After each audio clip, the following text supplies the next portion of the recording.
我跟于总打个招呼。于总，远程的聂总来了。生意兴隆，生意兴隆啊！他旁边那位是谁呀？那个我刚好知道，之前在里湖饭店吃饭碰见过，是聂总好朋友的女儿。张总，你说话还挺含蓄。什么好朋友？就是那个，我们无锡商圈早就人尽皆知了。保不齐那个就是聂总的私生女，要不然能那么上心。那个宴会上，好像今天江云没有来，所以才敢带她来的吧？什么敢不敢？难不成如今聂总还会看江云的脸色？江总在事业上做的也还算是可以，但是当人老婆完全不合格。女人最要紧的是什么？是温柔贤惠，把家顾好，做好后勤，让老公舒心，日子自然过得好。可她呢，非要逞强好胜。据说有时候在公司，聂总的面子都不给，完全分不清大小王。现在好了，鸡飞蛋打了，让别人占了现成的便宜。我听说呀，她刚一离婚就后悔了，想找聂总复合，不愿意。如今恐怕正在家懊悔的，哪好意思跑这儿来自讨无趣呀？再说了，人一走茶就凉，我看于总根本没请他。哎，你们先喝着，我去给聂总打个招呼啊。行吗？聂总，好久不见，别来无恙啊。你好，你是？聂总真是贵人多忘事，我是徐大峰啊，我们公司是做装潢材料的，上次招商会有幸还跟您聊过几句呢。这次能有幸再次见到聂总，小弟真是非常高兴啊！咱们远程开发的商业地产是全国公认的高质量，聂总有什么用得着小弟的地方，尽管说话。希望今后能为聂总效劳。效劳，我看就不必了。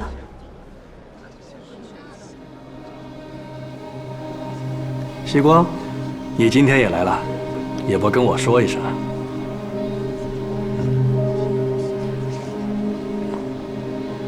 我代表妈妈过来的，不需要跟你报备。你，我这个女儿真是被宠坏了，让大家见笑了。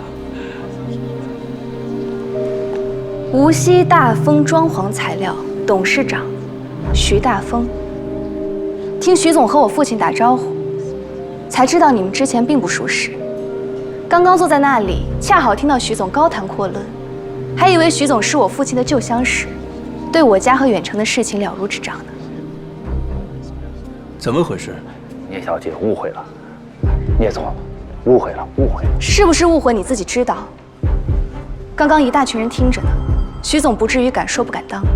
你肆意编排别人家事，诋毁毫不相识的人，这样喜欢传播虚假信息的人，居然做装潢材料生意，真让人担心材料的真假质量。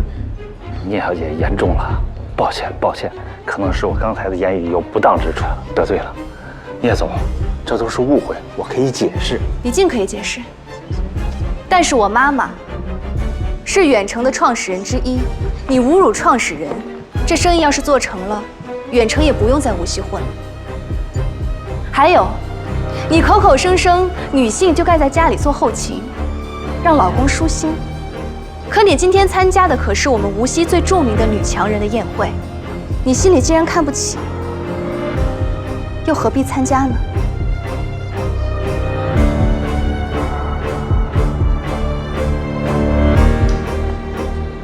于阿姨，借地方处理点事情，给你添麻烦了。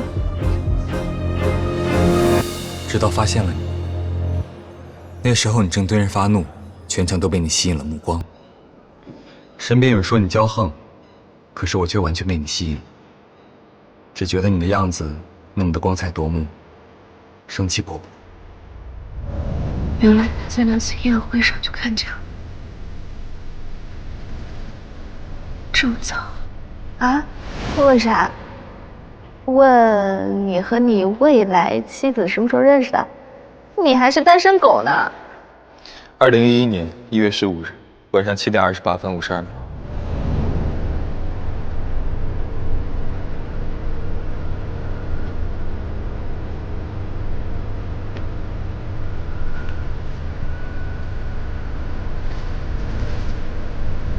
我想我一定要想办法认识这个女孩子。正好佳琪将我介绍给了她的朋友们，其中也包括你。我现在已经万分肯定，你当时丝毫没有注意到我，以至于对我没有一丝印象。我试图不着痕迹地接近你，可你却很快在宴会上消失了。我想也许不用这么着急，我可以先做一个比较完善的方案。所以几天后，当我接到你赏梅的邀请时，我简直欣喜若狂。那天我做了一台极为成功的手术，第二天我就开车去了无锡。我绝没想到那是我最后一次上手术台操刀。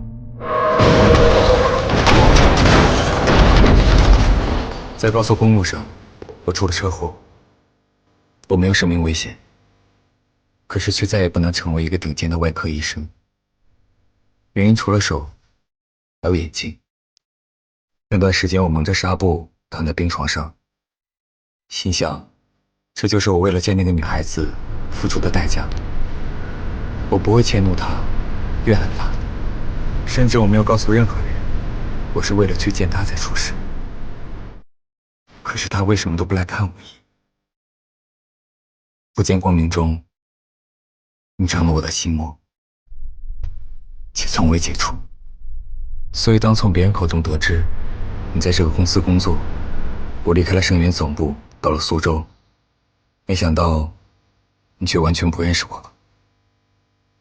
是了，你怎么会认识我？邀请我去无锡的那个根本不是你。可是西光，我从来都是为你而来。不见光明中，你成了我的心魔。可是西光，我从来都是为你而来。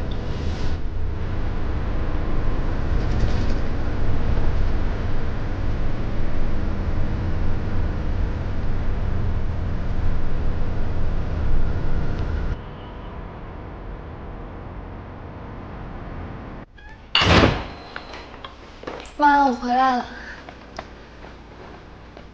哎，你跑这么快做什么？晚饭吃了没？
林玉森，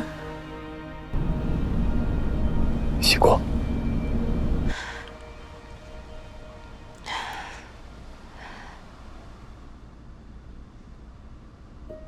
我收到你的信了。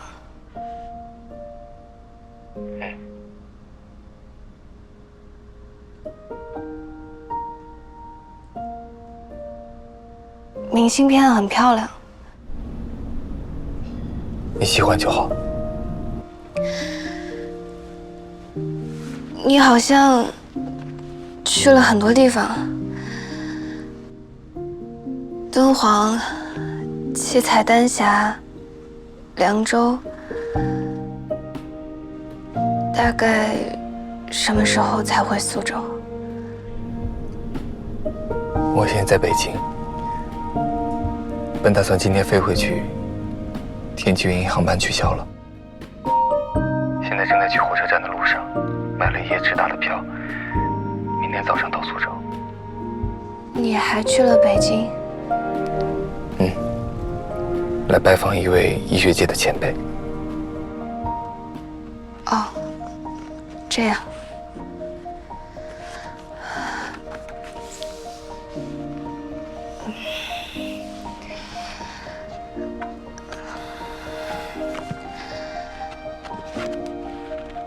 北京回苏州，一般会经过无锡的吧？要不你在无锡下车吧？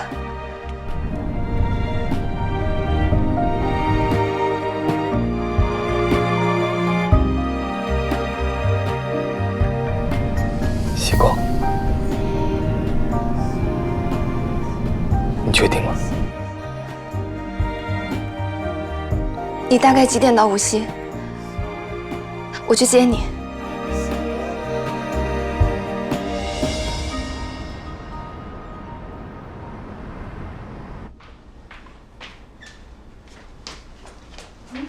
妈，我接个人。你去接谁啊？我回来再跟你讲。今天希光起得特别早，钻进厨房问我有什么吃的。我说给他下碗馄饨都等不及，吃了个包子，喝了几口豆浆就跑了。女儿长大了。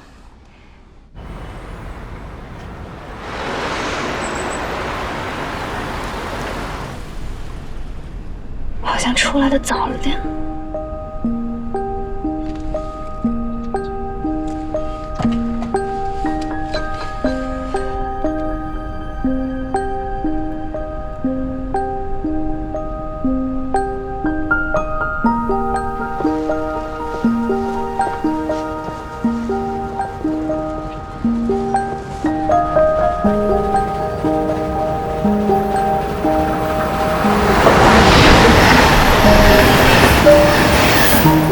待会儿林宇森看见我在站台上等他，会不会很奇怪？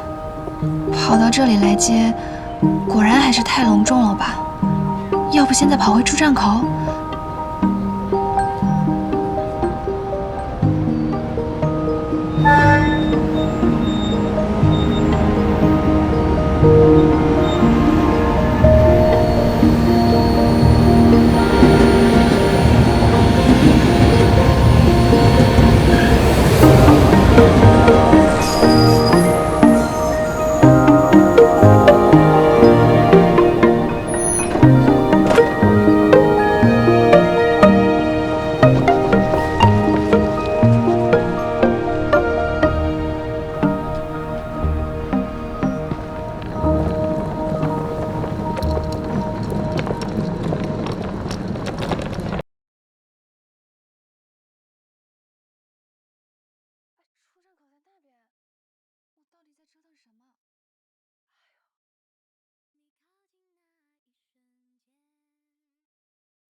希光，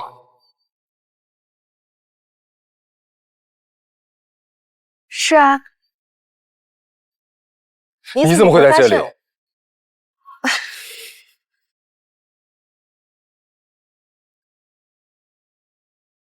哎，你不知道，出站口太冷了，我穿大衣都要冻死，所以干脆就买了票到候车厅，有暖气的。然后既然检票了，我就跟着下来，不然少检一张票，火车没法出发怎么办？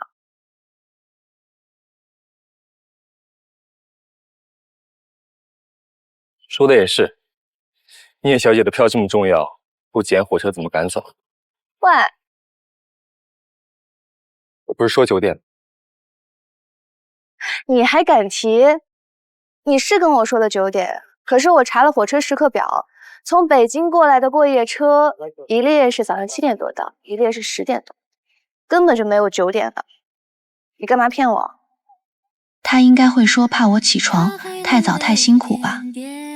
我怕你说林雨森算了，太早了我爬不起来，你还是自己回苏州吧。我才不会这样呢。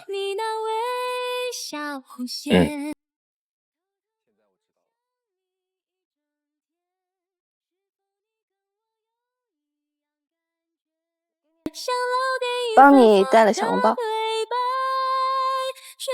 现在大概已经是小冻包。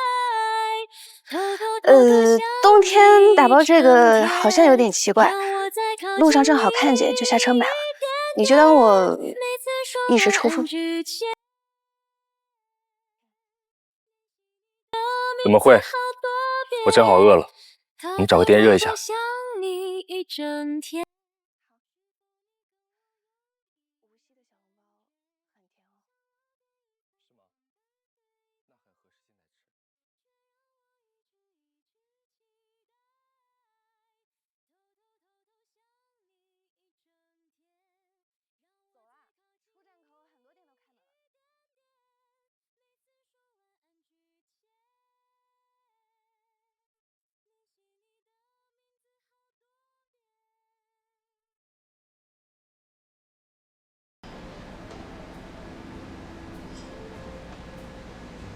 我们为什么要带着小笼包来西餐厅啊？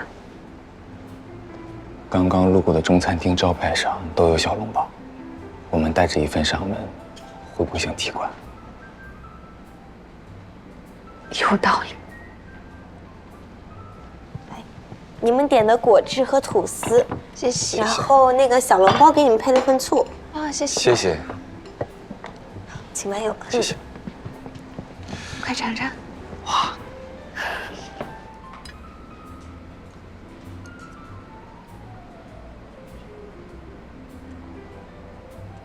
吃得惯吗？一会儿吃完，你想去哪里玩吗？无锡其实没啥好玩的，太湖现在也太冷了，要么去看看灵山梵宫，起码那个顶还是很漂亮的，或者去三国城、水浒城，不然源头渚什么的。我一直觉得你会带我去看梅花。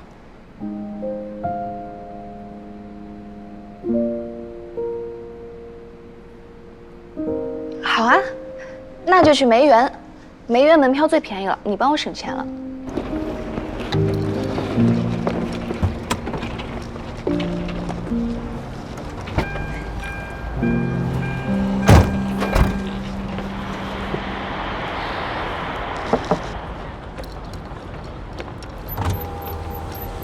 我来开吧。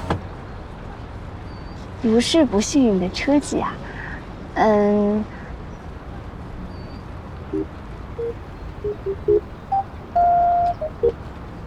我是真的不太幸运的车技。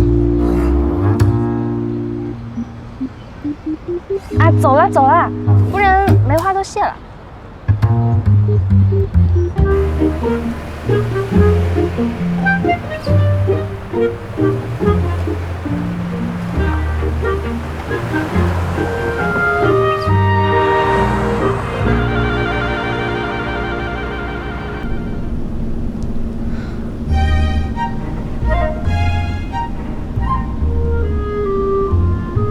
怎么开到太湖边了？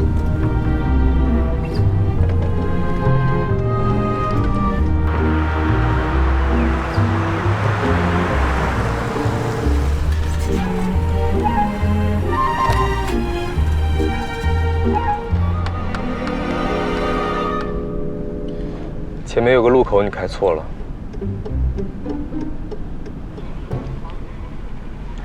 路牌提示你走左边的道，你开中间了。你怎么不早说？哦，我以为被鄙视的人是没资格指路的，而且我合理推测，你作为本地人，也许在走什么神秘捷径。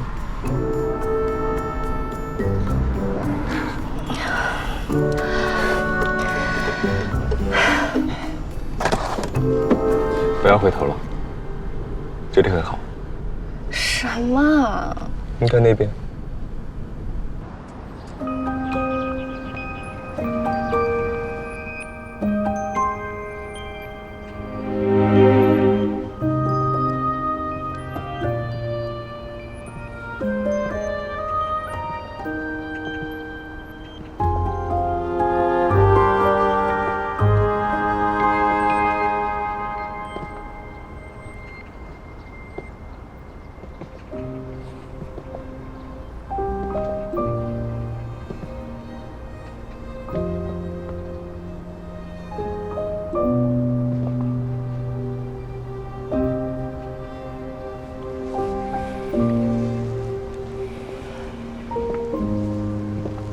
所以，你一直以为2年前邀请你去看梅花的人是我。一开始在公司，你才会那样对我。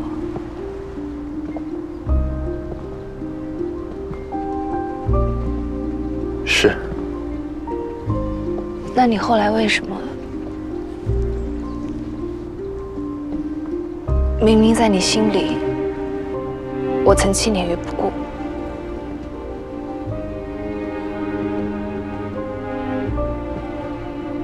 身不由己。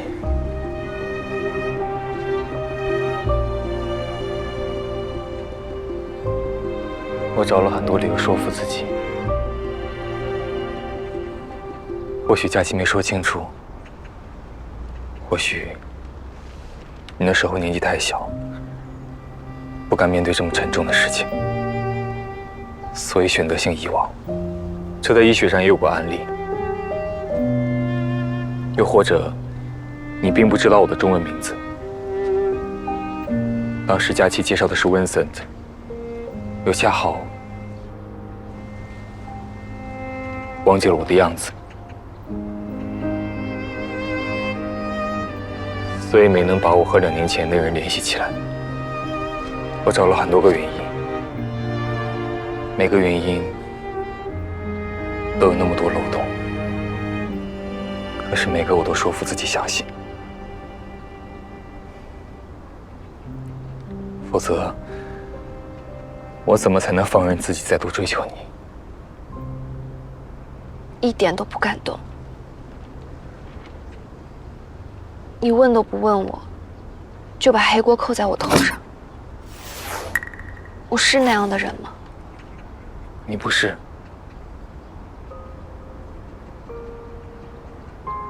可是希光，除了你，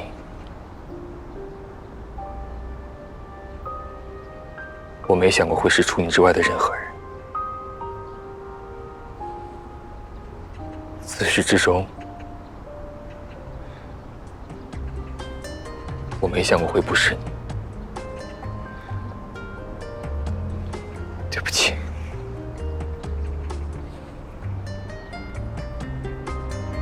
如果是我爸爸无意拆穿了这件事，你是不是打算一辈子都不让我知道？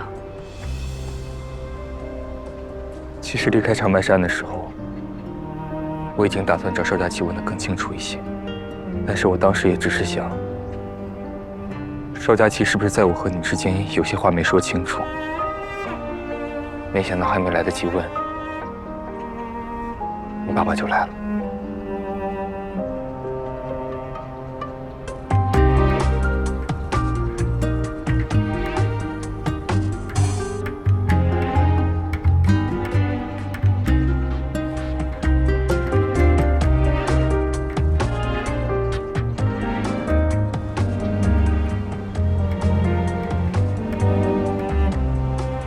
你这些天为什么跑那么远，跑那么久？我该怎么面对你呢？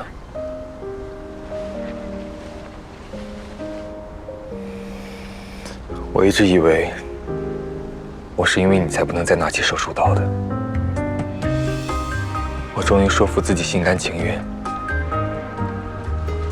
可是最后却发现，居然是因为一个不相干的人，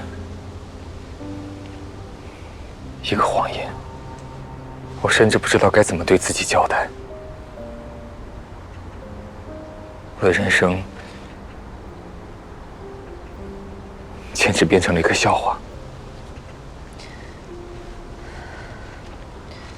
希光，你什么时候认识他的？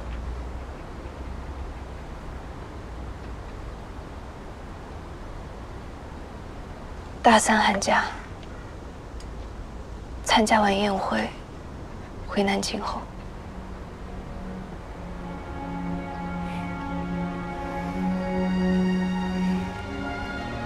原来比我晚。这几天，我经常想起你说的那句话。什么？元旦后，我们和师兄在观前街吃完饭，你说，要是我先认识你就好了。可是现在，我宁愿我是晚认识你的那个，那样我不会怨恨，不会去想，如果不是这样的阴差阳错，我们早就在一起了。可是，竟然是我先认识你的。以后我和你在一起。Would we ever be close, you and me? Oh, wherever you are, whatever you want, don't hesitate to call me, just let me know. I hope you'll never forget. My heart is only you, every moment of every day. 希光，我希望我们在一起，但绝不是因为你一时冲动和你不应该有的内疚。不是一时冲动，也不是什么内疚，是正常发展，但是发生了一点小插曲的办公室恋情。所以，你要不要和我在一起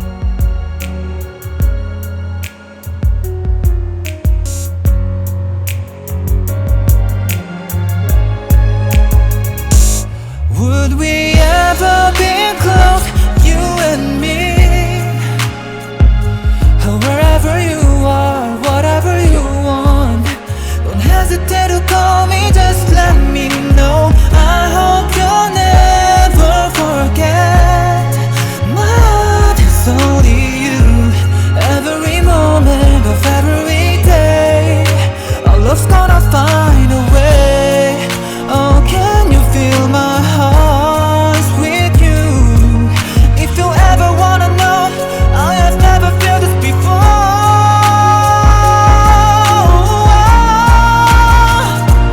Would we ever be close, you and me?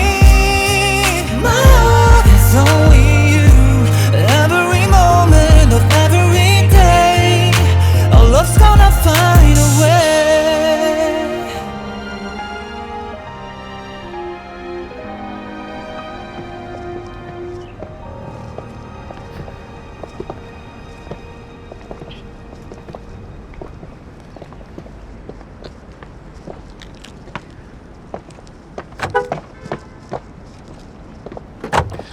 开错路是不是要罚下场？什么时候有个规则啊？上次在游戏城的时候，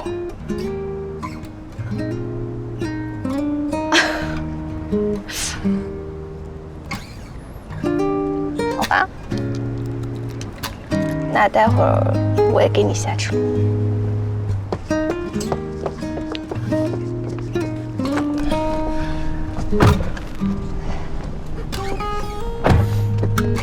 我刚刚只是不作为，可没乱指路，你不要把问题眼中划。还的时候当然要连本带利。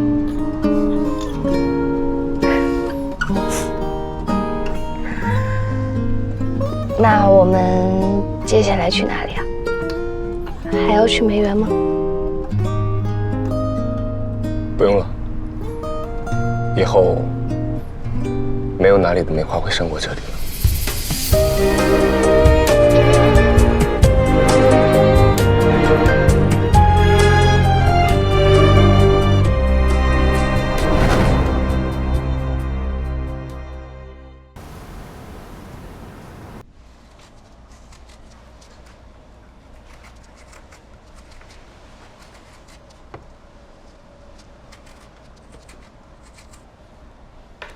哎，不能玩手机，医生说了要让大脑休息。无聊死了，什么时候可以出院啊？快了，快了啊 Kevin， 小庄啊，我和同事们来看看 Kevin。你们总算来了，快来解决无聊的我。哎呦，谢谢谢谢。哎呀，你看你们平时都那么忙，周末就应该好好休息，还到医院来干什么？他已经没什么问题了。本来我们组都是要来的，但是 Justin 和米娅临时要加班就来不了，说空了再过来。千万别让他们再跑一趟了，开门过2天就能出院了。哎，这次真的是要好好谢谢你们和天池医院的医生。嵩山这边的医生也说了，当时真的是很凶险，要不是你们大家，我们家 Kevin 可能就……妈，你别哭了，我现在又没什么事儿了。不仅没事儿，我还失忆了。天哪，这只有主角才会失忆的好不好？我觉得自己已经成为了传奇人物。这孩子，你真失忆啦？不过你看着挺正常的呀，也没不认识我们。也没失忆多少嘛，就是事发前后，长白山的事情我都不记得了。医生说了，这个叫逆行性失忆。急性外膜硬出血这种症状不少见，没有后遗症啊，就已经是万幸了。哦，对了，当时据说有一位姓林的医生也帮了很多忙，他也是上海的。小庄，你有他的联系方式吗？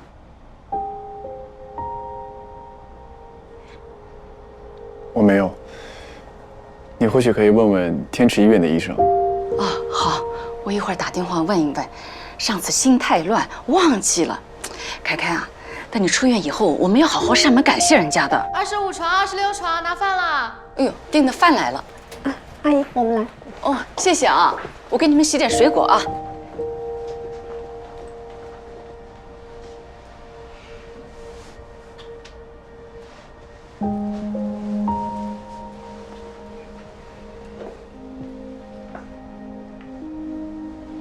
你对他一点印象都没有了吗？谁？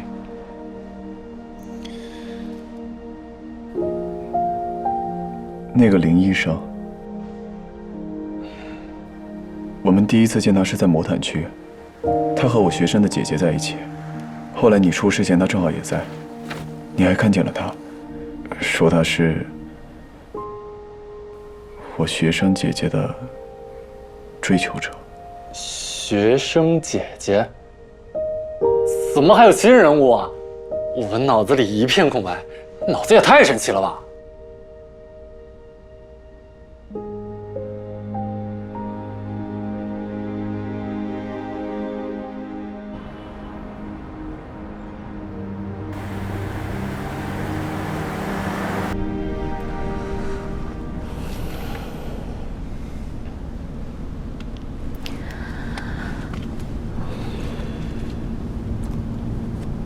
那我们直接去吃饭。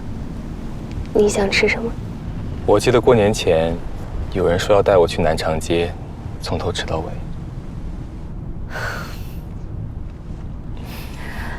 好像是说过。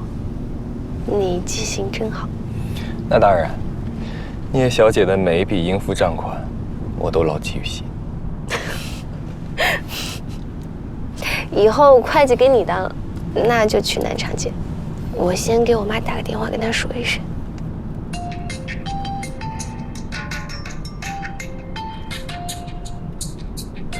妈，你是不是和小林在外面吃？不回来吃饭了？你怎么知道他来了？你都是我生的，我还不知道你呀。哦，但是你可能不知道。什么？就是刚刚，我们支支吾吾的，怎么了？是不是谈恋爱啦？才谈呀？啊？我还以为你们两个早就偷偷谈起来了呢。才没有，就刚刚才开始。所以，我是第一个知道的。那必须是全世界第一个。行，算我没白养你。好了，你跟小玲好好吃饭，回来妈妈再跟你说。好。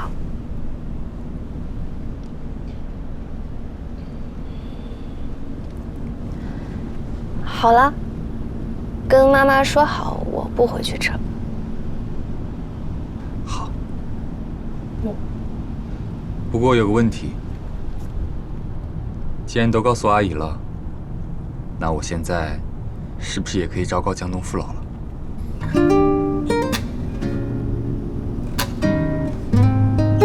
不行，你要专心开车。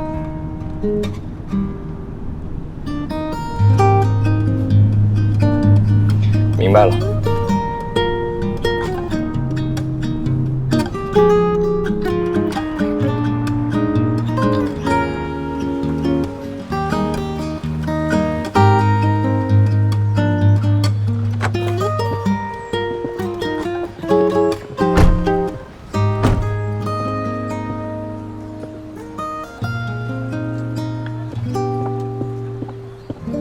麻烦聂小姐前面带个路，我打这个电话。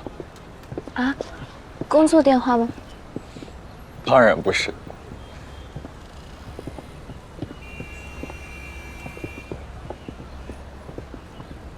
师兄，你什么时候有空？我请你吃个饭。不对劲，你怎么突然这么大方？我平时难道不大方？不过这次可以更大方一点，毕竟我和西光一起请。你什么意思啊？我很生气。哎，名义上。不是吧？你这过了个年回去就脱单了，弄得这么快啊？哪里，其实已经见过家长。什么？家长都见过了？我去买个梅花糕。小心。啊，不好意思。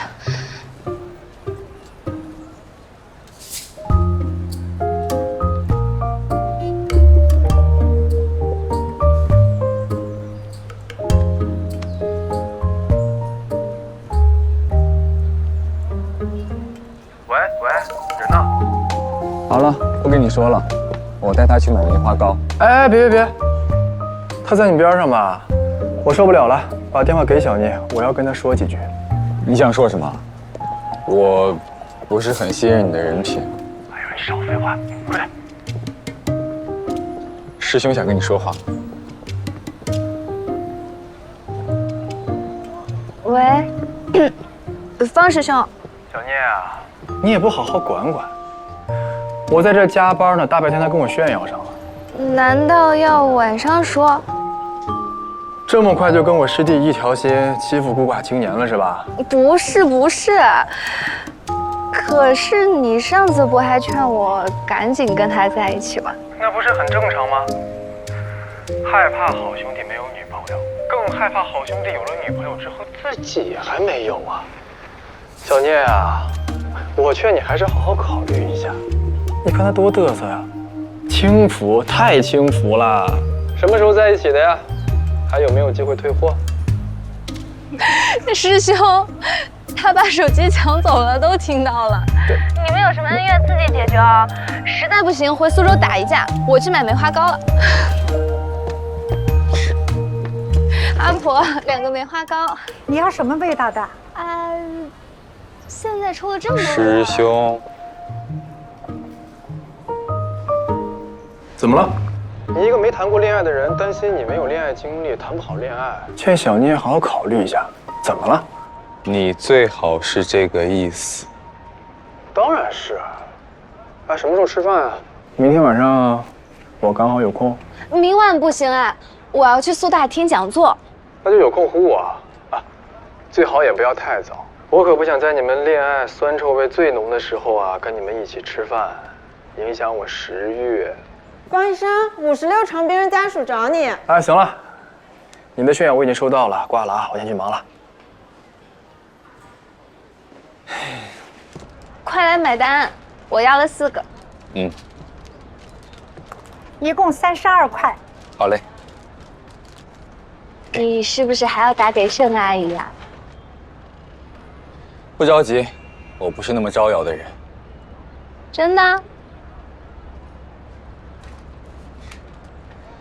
假的，我特别着急，特别招摇。奈何月事时间，我妈还没起床。帅哥给你，谢谢。谢谢。好吃了再来啊。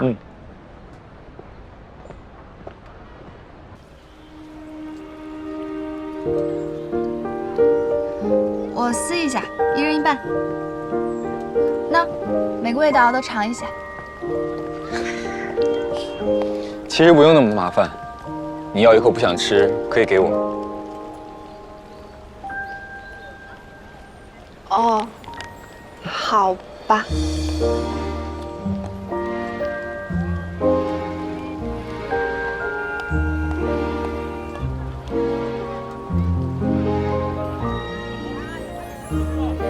你明天去听什么讲座？苏大办了一个新能源学术讨论周，花总推荐的，我发给你。明天下午和晚上各有一场关于光伏的讲座，我都想听一听。我和你一起去。那肯定啊，你要当我司机。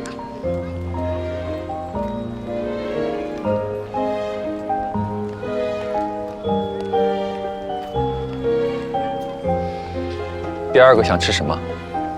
这个吧。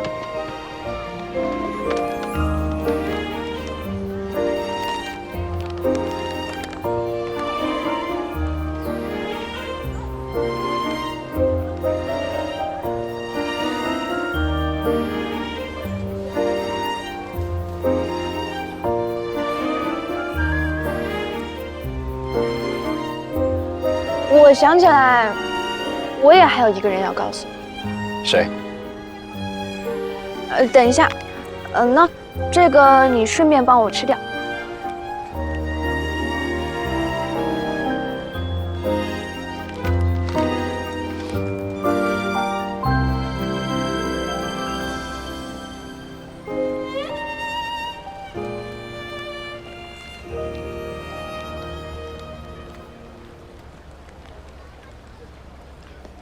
我找到我的不动产风景了。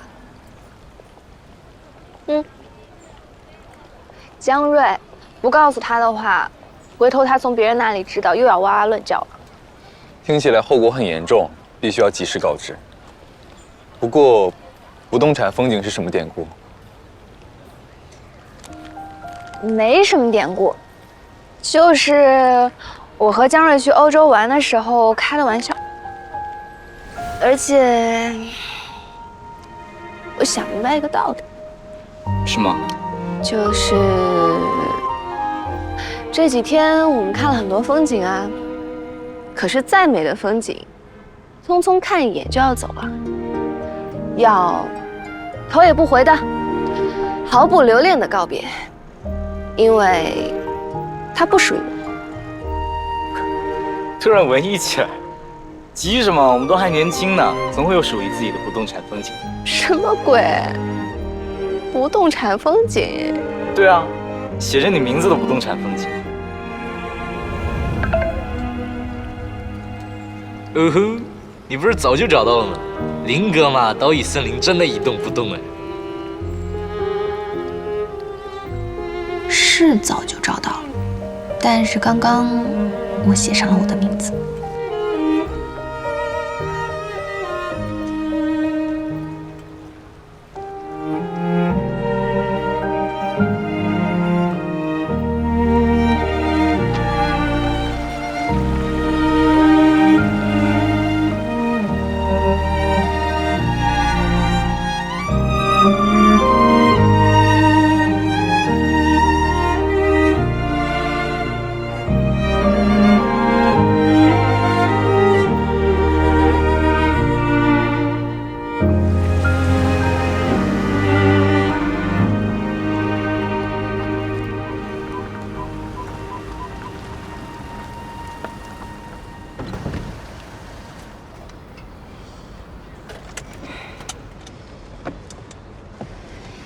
今天我送你到火车站，明天下午你到苏州火车站接我，安排合理不？非常合理。那你快下车啊，要赶不上了。等等，还有件事。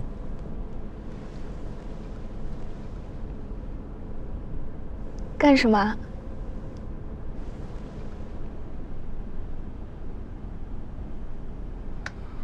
握手道别？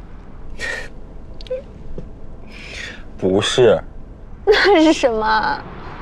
中午你不是跟江月说，要在不动产风景上写上你的名字？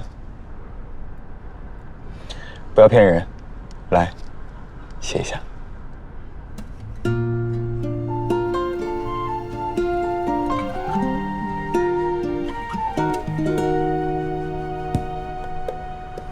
听心跳加速的声音，听在我耳边轻声低语，安静呼吸，多么希望和你就停在这里。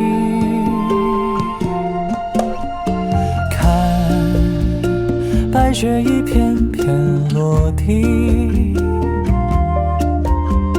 看这城市里灯火亮起，爱在眼底，多么希望和你就停在这里。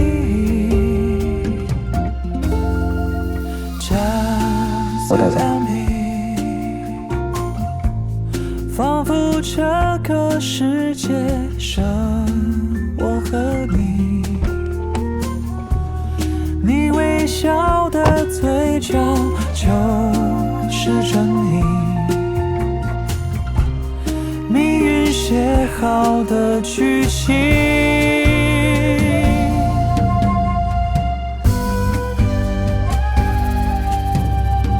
Just you and me, just you and me.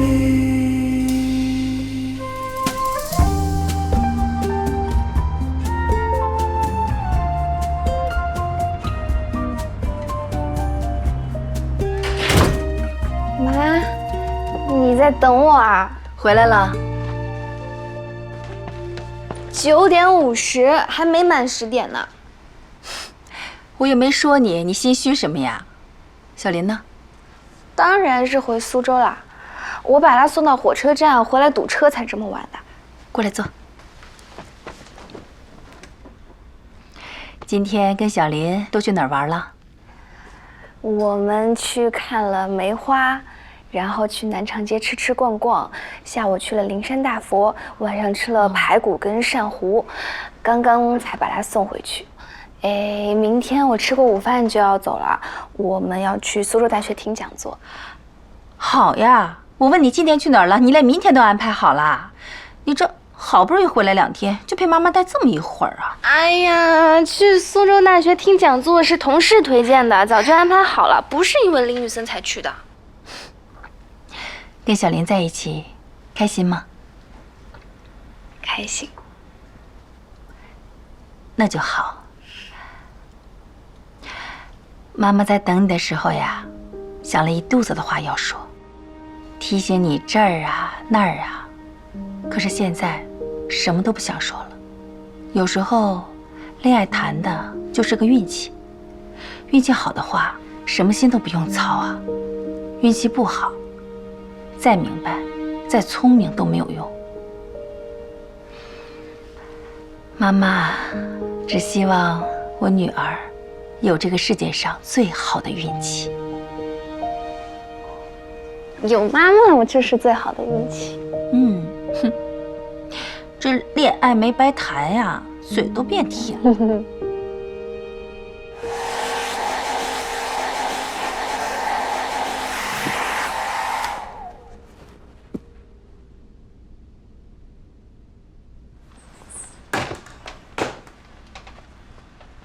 我头发已经吹干了。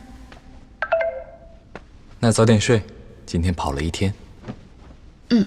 你也早点睡，你都跑了好多天了。好，那晚安。第一次光明正大的说晚安。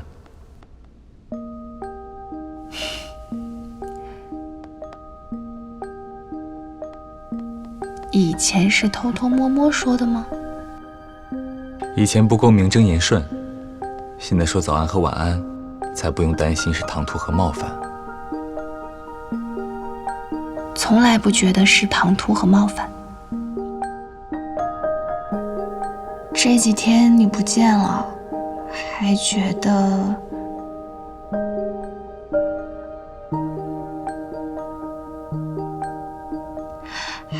怅然若失。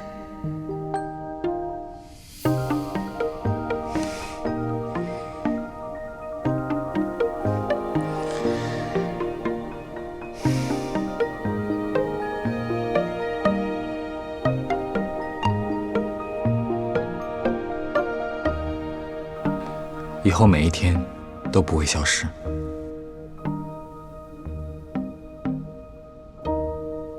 好，晚安。晚安。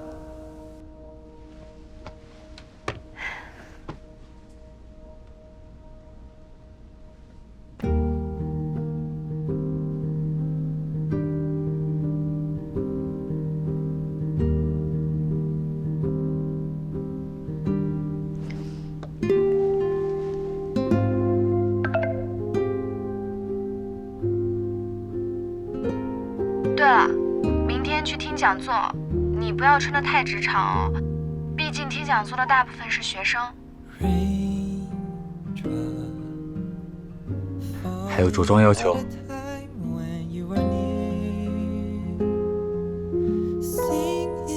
当然。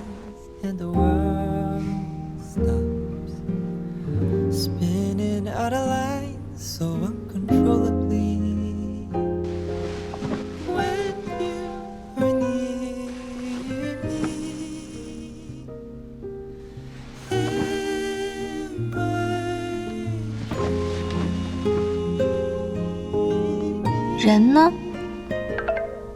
刚刚研究了1分钟发型，怎么才能像大学生？什么发型？发个照片来看看。不发了，锅盖头。谁跟你说大学生就锅盖头啦？真的晚安了。好，真的晚安。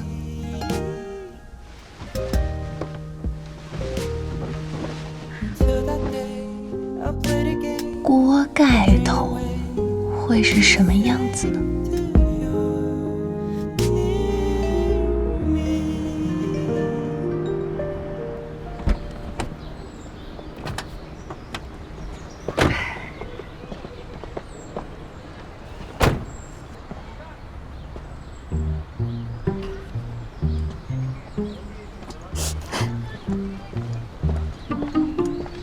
从火车站接到你，到现在你已经笑语录了，这么难看？没有啊，已经是全世界最帅的锅盖头了。但是，最帅的锅盖头也是锅盖头呀。那怎么办？递下来，拿着。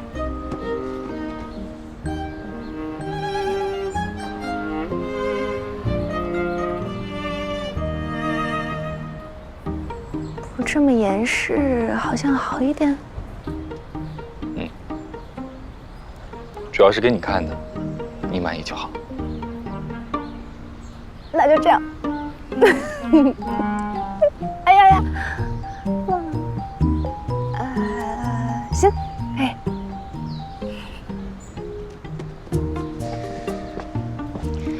为什么你觉得假扮大学生要弄锅盖头啊？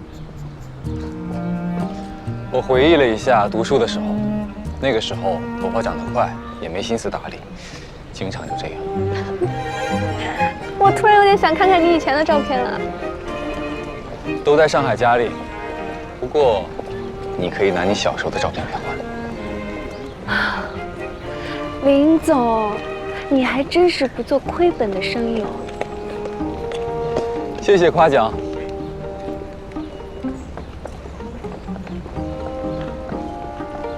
好像来听的人很多，我们快点。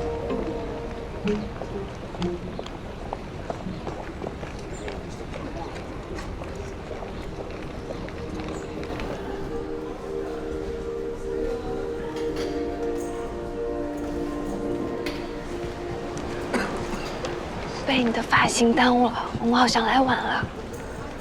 怎么办呀？我们也坐地上。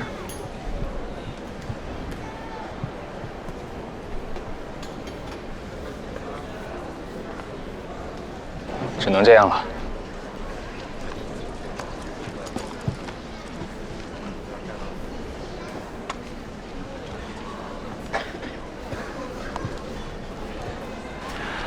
坐近一点，衣服分我一点就可以。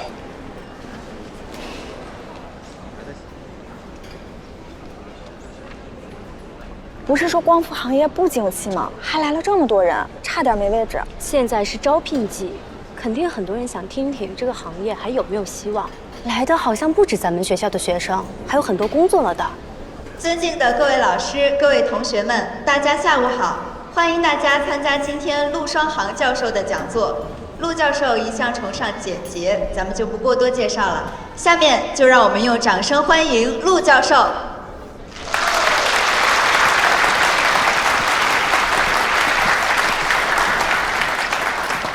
大家好，我是陆双航。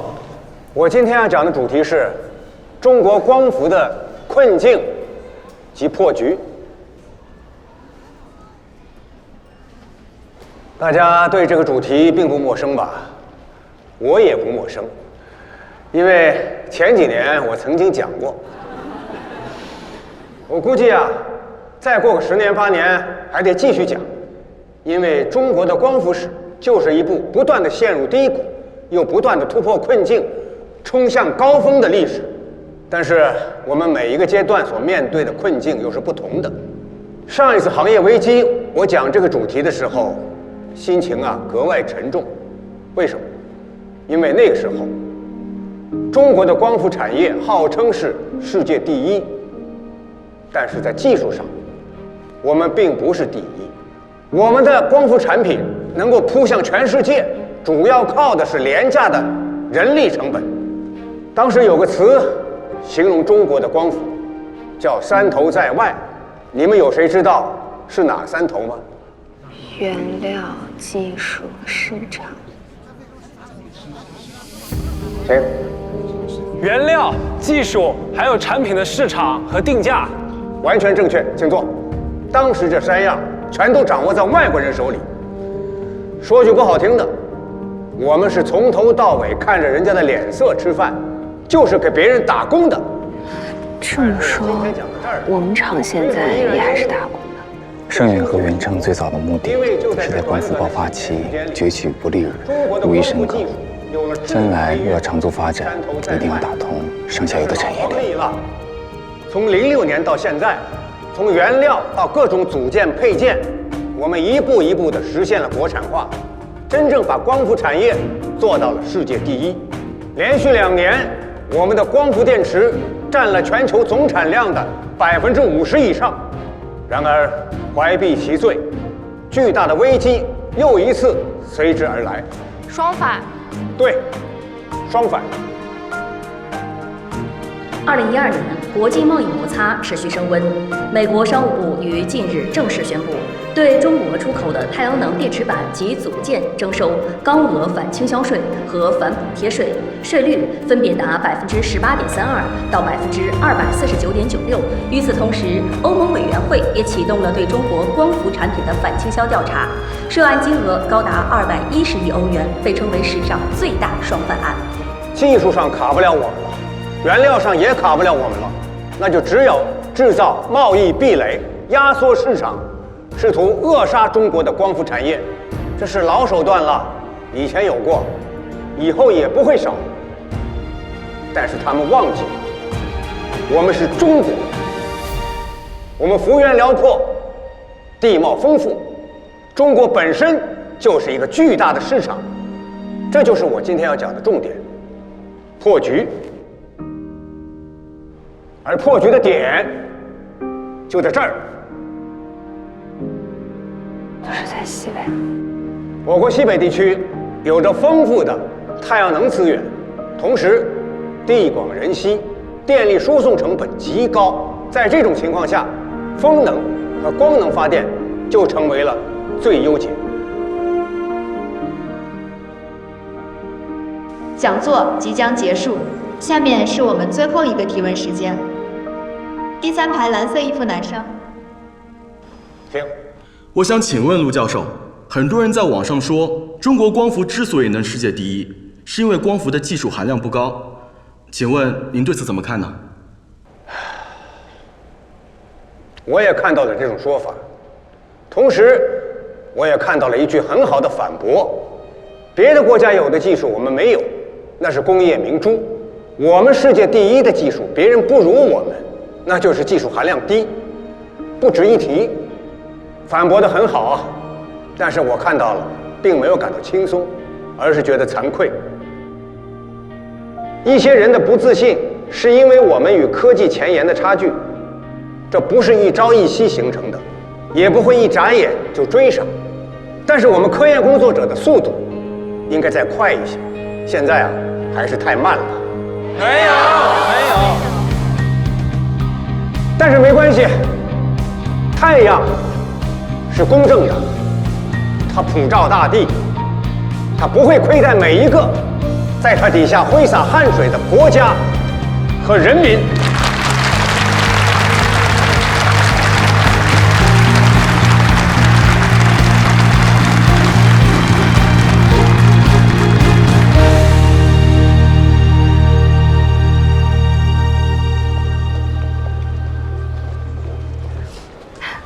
7点半还有一场关于 PERC 电池技术的讲座，要听吗？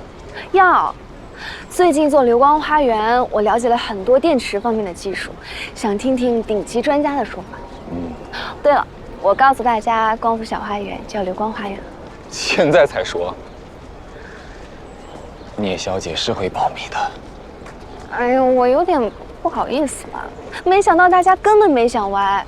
花总还赞赏地说：“好名字啊！我们的目标就是尽可能多地留住光能。”那花总保守了。我的目标是留住所有光。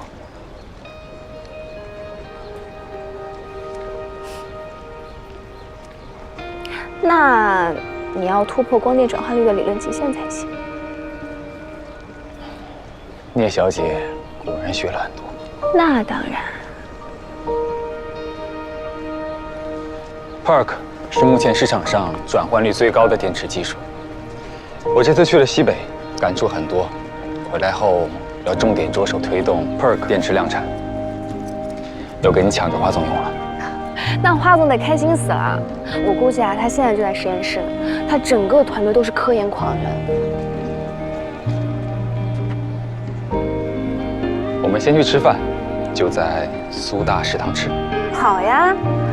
方师兄可说了，当年你一进食堂就能倾倒整个食堂。我一会儿要看看有没有这个效果。廉颇老矣，没有可不能退货，毕竟牛是他吹的。我考虑考虑吧。哎。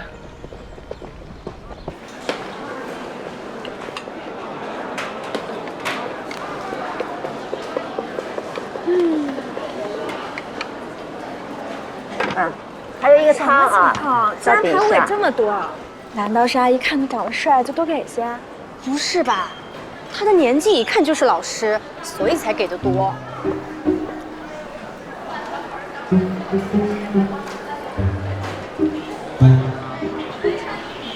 这太多了。老师可以请你吃顿饭，但是该挂科的还是得挂科。哎，你看，我说的没错吧？还是个不留情面的老师。